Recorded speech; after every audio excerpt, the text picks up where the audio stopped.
प्यारे विद्यार्थियों, पिछले वीडियो में अपना जो पॉइंट चल रहा था अंगदान में देहदान, इसको अपन आगे की तरफ कंटिन्यू करते हैं। तो अपन ने देखा कि अंगदान क्या होता है। तो जीवित या मृत व्यक्ति के द्वारा शरीर का कोई अंग या ऊतक दान करना ही अंगदान कहलाता है। अच्छा, जो दाता होता है इसके अंग को ग्राही के शरीर में प्रत्यारोपित कर दिया जाता है, जिससे रोगी या ग्राही के जीवन को क्या बनाया जाता है, खुशहाल बनाया जाता है। भारत सरकार द्वारा प्रतिवर्ष 13 अगस्त का जो दिन है ये अंगदान दिवस के रूप में मनाया जाता है। अब देहदान के अंदर क्या होता है, तो जब व्यक्ति की मृत्यु हो जाती है तो मृत्यु के पश्चात संपूर्ण शरीर का दान ही देहदान कहलाता है।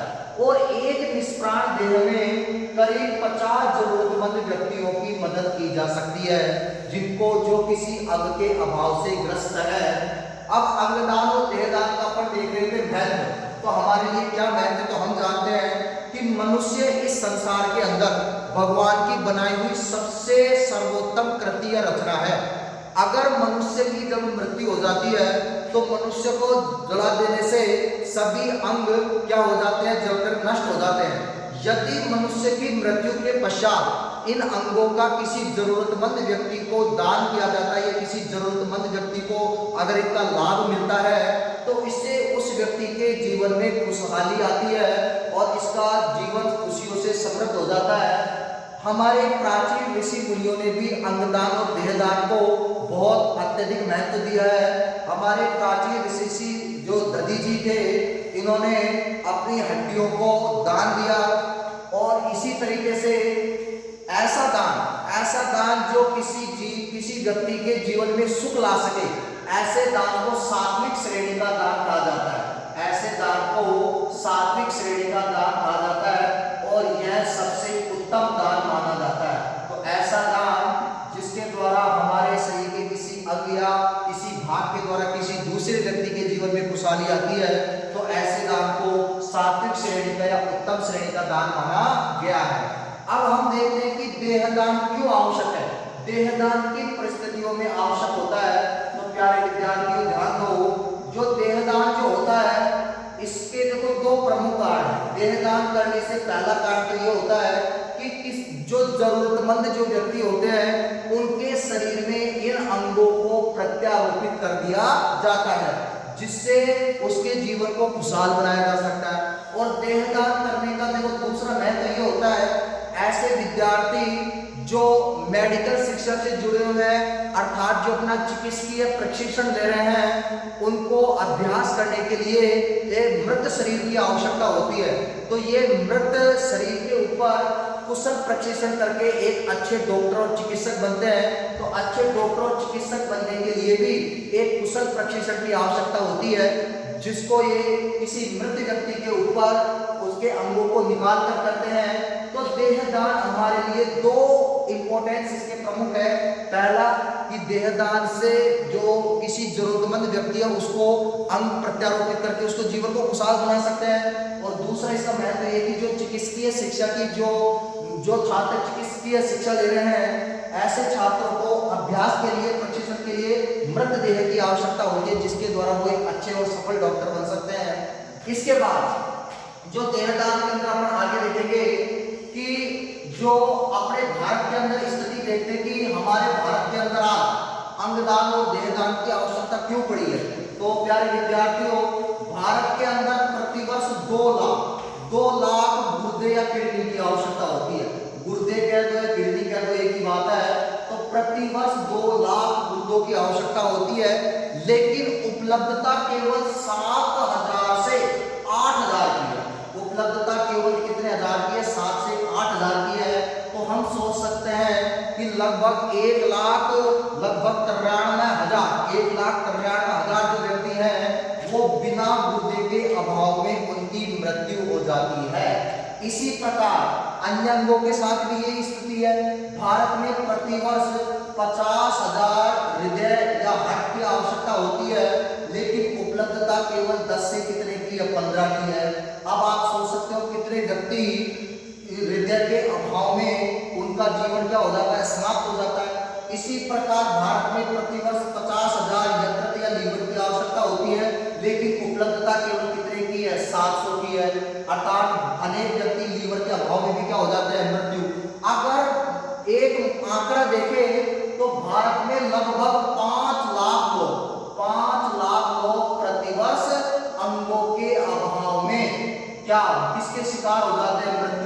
जाते हैं, शिकार हो जाते हैं, प्राणों की मौत हो जाती है। तो ये आंकड़े आपको ध्यान रखने कि भारत में अंगदान और देहदान की आवश्यकता क्यों है। तो आपको पता होना चाहिए कि भारत में प्रतिवर्ष 2 लाख घुटने की आवश्यकता होती है, लेकिन उपलब्धता केवल 7 से 8 हजार की है। इसी प्रकार भारत में प्रतिवर्ष 50,000 विद्या प्रत्यारोपित की आवश्यकता होती है, लेकिन उपलब्धता केवल 10 से 15 की है। 50,000 प्रत्यारोपित की आवश्यकता होती है, लेकिन उपलब्धता केवल 700 की है। इसी प्रकार भारत के अंदर लगभग 5 लाख लोग प्रतिवर्ष इन अंगों के अभाव में मृत्यु को प्राप्त हो जाते हैं। ऐसे अगर हम अंगदान और देहदान करें तो ऐसे व्यक्तियों का जीवन हम बचा सकते हैं, क्योंकि मृत्यु के पश्चात हमारे अंग धीरे धीरे निष्क्रिय होना प्रारंभ हो जाते हैं। और अगर हम देहदान या अंगदान करें तो ऐसे जरूरतमंद व्यक्तियों के जीवन को खुशहाल बनाया जा सकता है। अब हम हमारे भारत के अंदर रूढ़िवादिता, अंधविश्वास बहुत ज्यादा है, जिसके कारण प्रति 10 लाख व्यक्तियों पर जो आपके दान करने वाले जो जिनका प्रतिशत अगर अपन देखें तो केवल और केवल 0.8% है। तो भारत के अंदर प्रति 10 लाख व्यक्तियों पर अंगदान और देहदान करने वाले व्यक्तियों का प्रतिशत केवल और केवल 0.8 है। वहीं जो विकसित जो देश है, जो डेवलप जो कंट्री है, उन देशों के अंदर प्रति 10 लाख व्यक्तियों पर दान करने वालों का प्रतिशत जो है वो लगभग 10 से 30% के मध्य है। तो इससे हम समझ सकते हैं कि भारत में पूरा 1% भी नहीं है, जबकि विकसित देशों के अंदर यह आंकड़ा लगभग 10 से 30% का प्रति 10 लाख व्यक्तियों पर, जबकि भारत में अंगदान और देहदान करने वाले जो प्रति 10 लाख व्यक्तियों की अगर अपन तुलना करें, उनका अगर प्रतिशत में अगर देखें तो केवल और केवल कितना प्रतिशत है, 0.8% है। लेकिन कई ऐसे महात्मा कह सकते हो, कई ऐसे बड़े लोग सामने निकल के आते हैं समाज में से, जो अंगदान और देहदान करके समाज को आगे अंगदान और देहदान के लिए प्रेरित करते हैं। ऐसे ही मैं आपको कुछ उदाहरण दूंगा।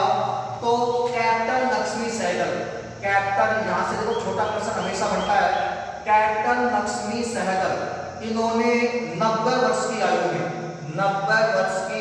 आयु में आंखों का कोर्निया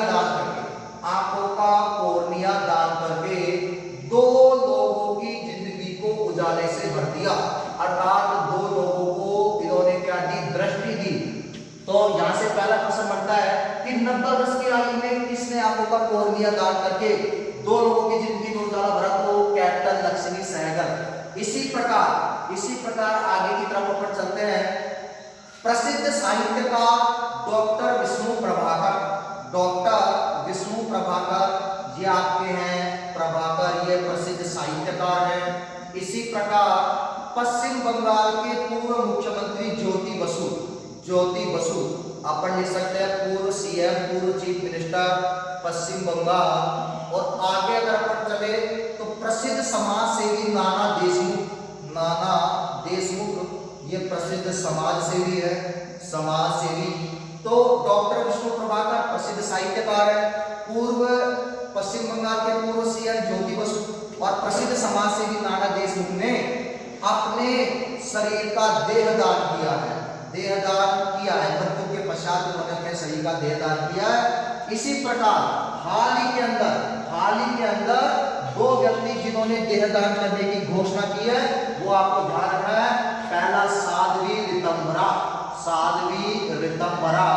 और सेकंड नंबर के ऊपर क्रिकेटर गौतम गंभीर।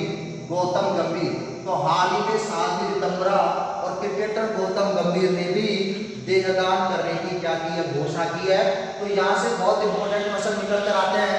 पहला प्रश्न ये निकल कर आता है कि हाल ही में किन व्यक्तियों ने देहदान करने की घोषणा की है? तो आपको बताना है साध्वी रितंबरा और क्रिकेटर गौतम गंभीर। दूसरा प्रश्न बनता है किन व्यक्तियों ने देहदान किया है? तो डॉक्टर विष्णु प्रभाकर, ज्योति बसु और नाना देशमुख। और किसने बताओ 90 वर्ष की आयु में कोर्निया दान किया? तो आपको बताना है कैप्टन लक्ष्मी सहगल। अब आगे की तरफ अपन चलते हैं कि कौन व्यक्ति अंगदान और देहदान कर सकते हैं। तो नंबर पहली कंडीशन, ध्यान दो प्यारे विद्यार्थियों, पहली कंडीशन तो ये है कि ऐसे व्यक्ति किसी भी धर्म का हो, किसी भी जाति का हो, किसी भी लिंग का हो और किसी भी आयु का हो, वो व्यक्ति बताओ अंगदान या क्या कर सकता है, देहदान कर सकता है। अंगदान व देहदान कर सकता है। नंबर 2, भाई अंगदान और देहदान करने के लिए जो न्यूनतम जो आयु है वो कितनी होनी चाहिए, 18 वर्ष होनी चाहिए। अगर मान लीजिए 18 वर्ष से कम आयु है, 18 वर्ष से कम आयु के व्यक्तियों को, 18 वर्ष से कम आयु के व्यक्तियों को अपने माता पिता की क्या लेनी पड़ेगी, सहमति। माता पिता या कानूनी अभिभावक की क्या लेनी आवश्यक है, सहमति लेना आवश्यक है। तो पहला पॉइंट क्या हो गया, वह व्यक्ति किसी भी धर्म, जाति, लिंग, आयु का हो वह अंगदान क्या कर सकता है, देहदान कर सकता है। और नंबर दूसरी कंडीशन क्या होगी, अगर 18 वर्ष से कम आयु के व्यक्ति है तो उनको अपने माता पिता और कानूनी अभिभावक की सहमति लेनी होगी। और नंबर 3 बार 2 गवाहों की उपस्थिति में, 2 गवाहों की उपस्थिति में क्या देना पड़ेगा, लिखित सहमति होगी। अर्थात 2 गवाहों की उपस्थिति में आपसे लिखवा लिया जाएगा, लिखित सहमति करा ली जाएगी कि भाई मेरी मृत्यु के पश्चात मेरी संघ का दान कर दिया जाए या मेरे संपूर्ण शरीर का दान कर दिया जाए। तो प्यारे विद्यार्थियों, ये बातें आपको क्या रखनी है, ध्यान रखनी है।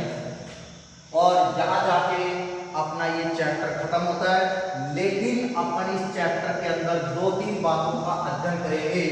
अब आपको सबसे पहले तो एक चार्ट पढ़ना है और वो चार्ट आपको ध्यान से समझना है। देखो अब अपन पढ़ेंगे विभिन्न रक्त समूह।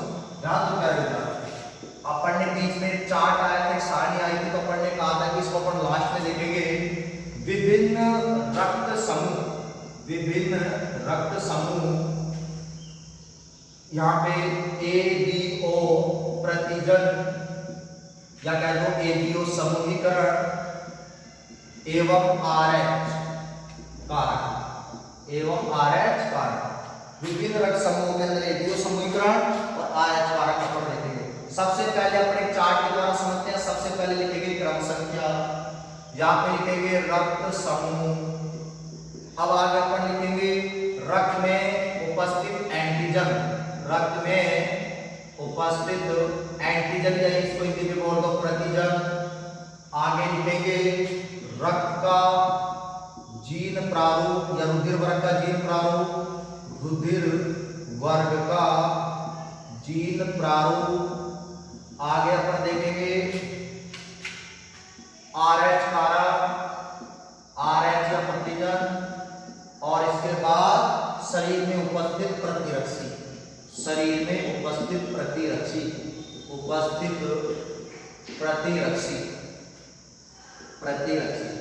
तो प्यारे विद्यार्थियों, अब तक अपन ने ये देखा कि मनुष्य में रुधिर के कुल कितने प्रकार होते हैं, तो आप बताइए 4 प्रकार, A, B, AB और O।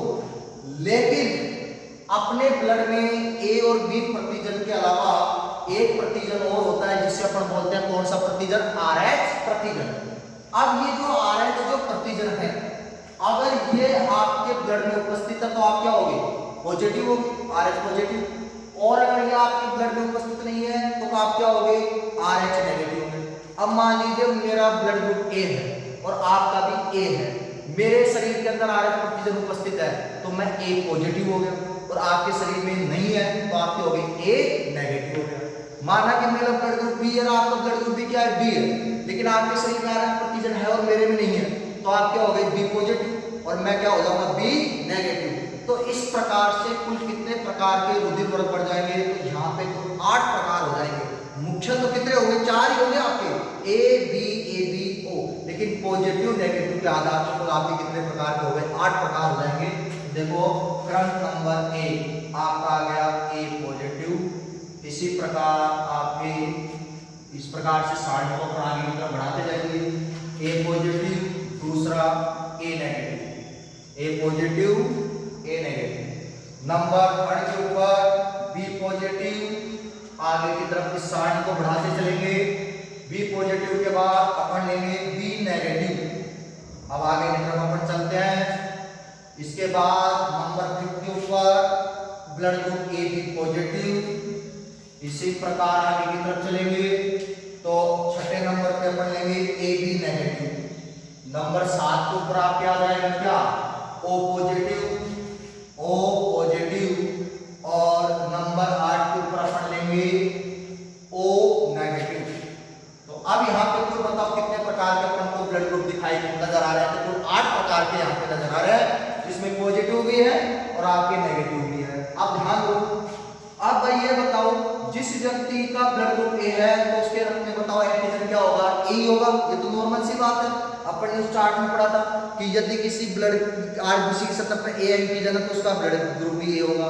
अगर ए की जगह बी है तो बी होगा, ए और बी दोनों है तो ब्लड ग्रुप ए बी होगा, और अगर दोनों में से कोई नहीं है तो ब्लड ग्रुप क्या होगा ओ। या पर पहले लक्षण में ये चार्ट में पढ़ चुके थे। तो बताओ इसके शरीर में उपस्थित एंटीजन क्या होगा ए, इसमें भी एंटीजन क्या होगा ए, इसका एंटीजन बी, इसका एंटीजन बी। अब यहाँ भाई यहाँ तो दोनों रक्त समूह ए बी है तो यहाँ पर तो दोनों एंटीजन होंगे ए व बी दोनों। इसमें भी बताओ क्या होगा ए व बी दोनों। अब ओ पॉजिटिव में तो बताओ इसमें तो कोई एंटीजन ओ ब्लड ग्रुप में कोई एंटीजन ही नहीं होता तो यहाँ पे लगा दो क्रॉस, ना ए होगा ना बी होगा। ओ नेगेटिव में भी ना ए होगा ना क्या होगा बी होगा। अब रुधिर वर्ग का जीन प्रारूप अभी अपन ने पिछले वीडियो में पढ़ा था रुधिर वर्ग के जीन प्रारूप के बारे में। तो बताओ ब्लड ग्रुप ए का जीन प्रारूप क्या हो जाएगा IA या IA स्मॉल आई। इसका भी वही होगा, ब्लड ग्रुप ए है IA या स्मॉल आई। बी का क्या हो जाएगा IB या फिर आपके IB स्मॉल आई। अच्छा बी नेगेटिव का इसका भी वही IB या स्मॉल आई। अब blood group A B positive है तो इसमें तो क्या होगा इसका जीन प्रारूप में दोनों प्रभावी आएंगे IA और IB। इसके अंदर भी IA IB। अब O पॉजिटिव है तो ब्लड ग्रुप O के अंदर तो दोनों ही प्रभावी जीन होते हैं तो इसमें तो क्या आ जाएगा स्मॉल आई, इसमें भी स्मॉल आई और स्मॉल आई। अब बताओ RH प्रतिजन, अगर किसी व्यक्ति के रक्त में RH प्रतिजन उपस्थित है तो क्या होगा पॉजिटिव और नहीं होगा तो नेगेटिव। तो बताओ ये ए पॉजिटिव है तो बताओ इसके ब्लड में RH प्रतिजन होगा कि नहीं होगा तो आप बोलोगे होगा, इसका मतलब उपस्थित। ए नेगेटिव है तो अनुपस्थित।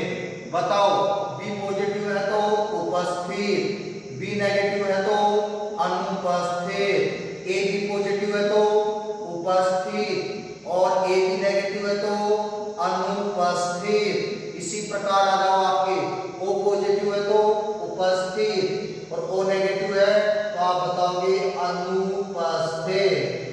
अब शरीर में उपस्थित प्रतिरक्षी, अब एंटीबॉडी, भाई एंटीबॉडी हमेशा एंटीजन की क्या होगी विपरीत होगी।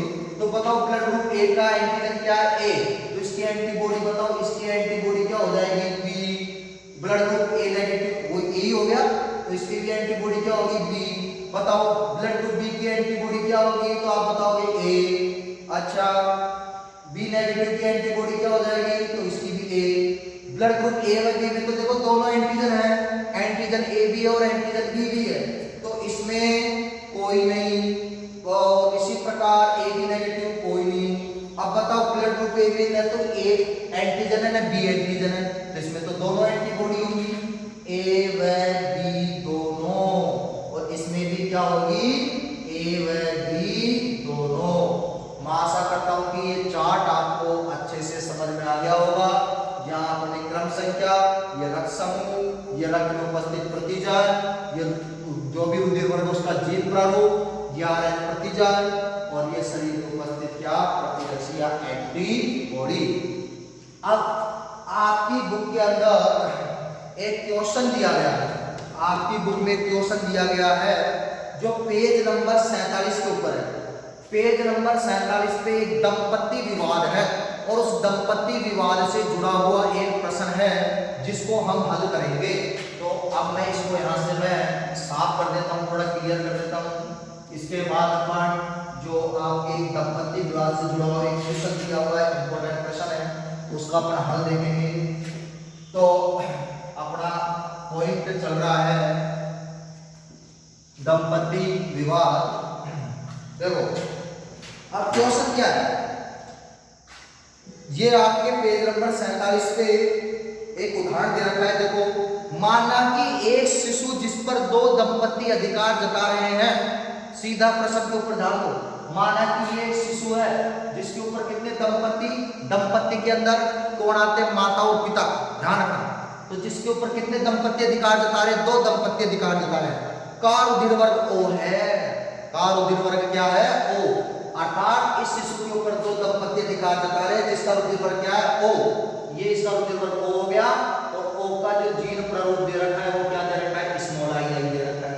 सब बच्चों जो भी हैं वो इस बुक के अंदर अपने क्वेश्चन देखेंगे कि एक शिशु है जिस पर दो दंपति अधिकार जता रहे, कार उदिर वर्ग क्या है, ओ है, और ओ का जीन प्रारूप दे रखा है, और तो पता भी है कि स्मॉल आई आई होगा। आगे चलते हैं, तो इसमें आपको बता रखा है कि जो एक दंपति है, एक दंपति मतलब प्रथम जो दंपति है, प्रथम दंपति के अंदर पुरुष का रुधिर वर्ग ओ है।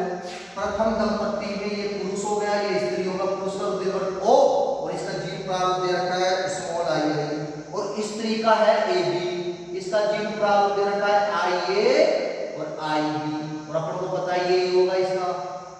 जबकि दूसरे दंपति में, साहब ये दूसरा दंपति हो गया, दूसरा दंपति, और दूसरे दंपति के अंदर पुरुष तो है ए रुधिर वर्ग का, और इसका जीन प्रारूप आपके दे रखा है, पुरुष का क्या आई ए, और स्त्री का जिसका रुधिर वर्ग बी है क्या है, आई बी आई।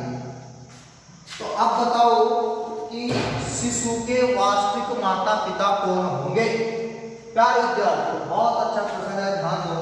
सबसे पहले अपन लिखेंगे प्रथम दंपति, वही मेंडल के वंशानुगत के जो नियम है वही यहाँ पे काम आएंगे। प्रथम दंपति ये हो गया, प्रथम दंपति में ये तो आपका पुरुष हो गया मेल, और ये हो गई स्त्री जिसको बोलेंगे फीमेल। अच्छा, पुरुष के बताओ जीन प्रारूप क्या है, तो पुरुष का भाई प्रथम दंपति में पुरुष का जो रुधिर वर्ग है वो ओ है, और इसका जीन प्रारूप क्या है आई आई, और इसका क्या है बताओ स्त्री का आई ए आई बी।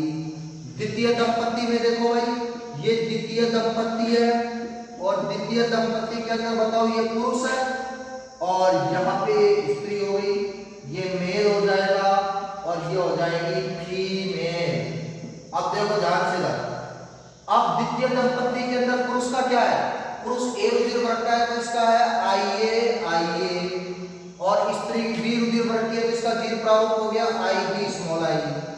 अब अपन ध्यान दो, ये तो हो गए आपके युग्मक जनन, और युग्मक जनन से बताओ कितने युग्मक बन जाएंगे, दो बन जाएंगे। यहाँ भी युग्मक जनन से बताओ कितने युग्मक बनेंगे, दो बनेंगे, स्मॉल आई स्मॉल आई, यहाँ पे आ जाएगा आई ए आई बी। अब बताओ, पहले इसका करवाएंगे इन दोनों के साथ संकरण, फिर ऐसे इसका इन दोनों के साथ होगा, तो पहले इसका करवाएंगे इन दोनों के साथ। तो ध्यान से देखते जाओ, इसका इसके साथ पहले लेंगे प्रभावी और बाद में लेंगे अप्रभावी। तो पहले प्रभावी ये है कि ये है, तो आई ए, और फिर आएगा स्मॉल आई। अब इसका करवाएंगे इसके साथ, तो आई बी स्मॉल आई। अब इस आई का इन दोनों के साथ करवाओगे, तो पहले इसका करवाओ इसके साथ, तो बताओ क्या आ जाएगा, पहले प्रभावी आई ए स्मॉल आई, अब इसका इसके साथ, तो क्या आ जाएगा आई बी स्मॉल आई। अब इसी प्रकार द्वितीय दंपति के अंदर देखो, युग्मक जनन के द्वारा देखो दो युग्मक बन जाएंगे, यहाँ पे बढ़ेगा आई ए, और यहाँ पे बढ़ेगा आपके आई बी स्मॉल आई। अब वही सेम कंडीशन यहाँ पे लगाएंगे, पहले इसका इन दोनों के साथ, फिर इसका इन दोनों के साथ। तो बताओ भाई क्या आएगा, पहले प्रभावी लो आई ए, और फिर ये लो आई बी।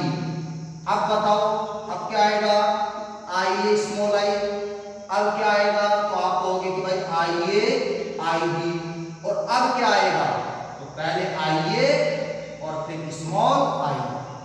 अब ध्यान से देखो, अब आपको देखना है जो आपको ये जो संतति प्राप्त हुई है, अब इसके ब्लड ग्रुपों के नाम लिखो। तो बताओ आई ए आई, ये बताओ कौन सा ब्लड ग्रुप होगा, तो आप बताओगे ए ब्लड ग्रुप। ये बी हो जाएगा, ये जाएगा और ये आपका ब्लड ग्रुप बी हो जाएगा।